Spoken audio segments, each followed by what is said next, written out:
জানেন কি, বৃন্দাবনে এমন একটি গোপন কুণ্ড আছে যা আজও লোকচক্ষুর আড়ালে।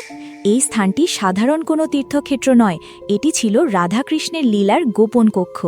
আর এই স্থানের পাহারাদার কোনো মানুষ ছিল না, ছিল হাজার হাজার তোতা পাখি। বলা হয় এটি শুধু একটি জলকুণ্ড নয়, এটি শ্রীকৃষ্ণের লীলার নীরব সাক্ষী। এখানেই একসময় 60,000 বছর ধরে কঠোর তপস্যা করেছিলেন বৃন্দাদেবী, শুধুমাত্র রাধা গোবিন্দের সেবা পাওয়ার জন্য, যিনি পরে তুলসী রূপে জন্মগ্রহণ করেন। তার এই কঠোর তপস্যায় মুগ্ধ হয়েই শ্রীকৃষ্ণ তাকে বৃন্দাবনের সমস্ত আয়োজনের দায়িত্ব দেন। তিনি ছিলেন শ্রীকৃষ্ণের ডান হাতের মতো, আর রাধারানীর অন্তরঙ্গ সখীদের পথপ্রদর্শক। কথিত আছে বৃন্দাদেবী শুধু ভক্ত নন, তিনি ছিলেন লীলার পরিচালক। কোন পথে রাধা যাবেন, কোথায় কৃষ্ণ অপেক্ষা করবেন, কখন কোন বনের রসের সূচনা হবে, সবই তিনি আগেভাগে জানতেন। কারণ বৃন্দাকুণ্ডের শান্ত জলে স্নান করে ধ্যানে বসলে তার অন্তর্দৃষ্টি জেগে উঠত। সেই ধ্যানেই তিনি বুঝে নিতেন আজ কোথায় লীলা ঘটবে।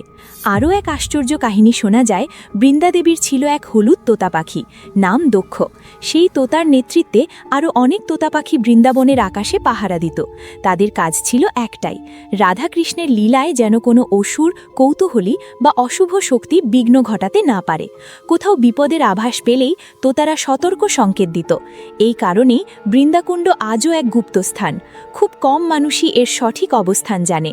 ভক্তরা বলেন এখানে গেলে অকারণ ভিড় হয় না, যেন স্থানটি নিজেই বেছে নেয় কে আসবে আর কে ফিরবে। নিঃশব্দে বসে থাকলে আজও নাকি শোনা যায় পাতার ফাঁকে ফাঁকে তোতাদের ডানা ঝাপটার শব্দ, আর কুণ্ডের জলে ভেসে আসে লীলার মৃদু প্রতিধ্বনি।